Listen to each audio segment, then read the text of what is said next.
Hi అండి, అందరికీ నమస్తే. ఈవేళ గుడ్లును బంగాళదుంప కాంబినేషన్ కర్రీ చేస్తున్నాను. చూడండి, గుడ్లు 4 తీసుకున్నాను, బంగాళదుంప ఒక పావు కేజీ తీసుకున్నాను, టొమాటో ఉల్లిపాయ పేస్ట్, తాలింపుల్లోకి ఉల్లిపాయ, 2 పచ్చిమిరపకాయలు, కారం, ఉప్పు, అల్లం వెల్లుల్లి పేస్ట్, గరం మసాలా పౌడర్, ఇది ఇంట్లో తయారు చేసిందే, ఆయిల్ సరిపడా.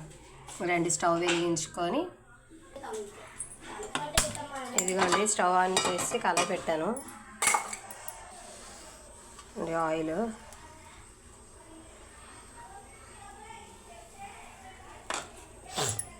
ఇదిగోండి ఆయిల్ మరిగిపోయింది. ఇందులో ముందుగా మనం బంగాళదుంపలు వేసి ఫ్రై చేసుకోవాలి. కొంచెం ఫ్రై చేసుకోవాలి.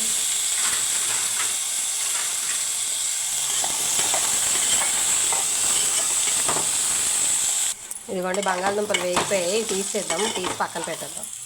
ఇదిగోండి తీసి పక్కన పెట్టేసాము. ఇప్పుడు తాలింపు పెట్టుకుందాం. ఇదిగోండి అదే తెప్పాల్లోనే కొద్దిగా ఆయిల్, ఇదిగోండి ఆయిల్ మరిగిపోయింది. ఇందులో గుడ్లు వేసి వేపుకుందాం.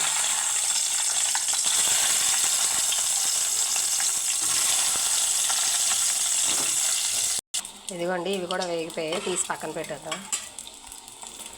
ఇదిగోండి కొద్దిగా ఆయిల్ వేసుకొని, ఆయిల్ కొద్దిగా వేసాను. ఇందులోనే లవంగాలు, యాలక్క, దాల్చిన చెక్క వేద్దాం. ఉల్లిపాయ ముక్కలు, 2 పచ్చిమిర్చి బాగా వేయించుకుందాం. ఇదిగోండి వేగిపోయి ఇందులోనే కొద్దిగా అల్లం వెల్లుల్లి పేస్ట్, ఇది పచ్చివాసన పోయే వరకు వేయించుకోవాలి. ఇదిగోండి చూసారా వేగిపోయింది. ఇందులోనే టమాటో ఉల్లిపాయ ముద్ద వేసేసుకుందాం. ఇది కూడా బాగా వేయించుకోవాలి. ఆయిల్ బయటికి తేలే వరకు ఉడికించుకోవాలి. మూత పెట్టి సిమ్లో పెట్టి ఉడికిద్దాం. ఇదిగోండి టమాటో వేగిందేమో చూద్దాం. పేస్ట్ ఇదిగోండి బాగా వేగింది. ఇందులోని ఇప్పుడు ఉప్పు, కారం అన్నీ వేసేసుకుందాం. ఇదిగోండి సరిపడా సాల్ట్, కారం బాగా వేయించుకోవాలి.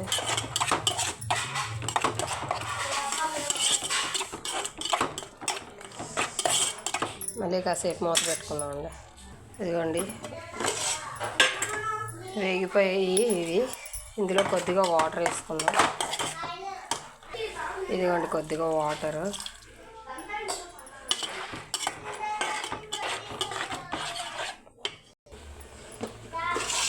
ఇదిగోండి ఇది ఉడుకుతుంది కదా.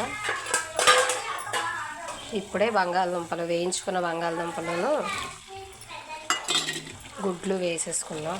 బాగా కలుపుకొని దగ్గరికి అవ్వాలి.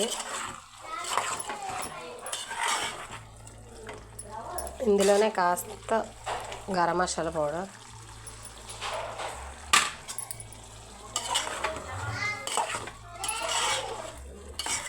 దగ్గరికి అయిపోవాలండి.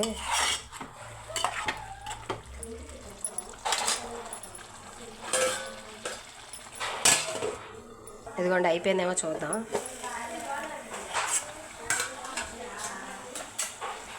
ఇదిగోండి దగ్గరికి అయిపోయింది.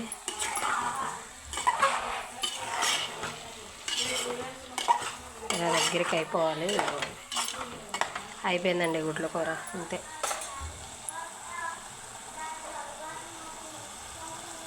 ఇదిగోండి వేడి వేడి గుడ్లు బంగాళదుంప కర్రీ.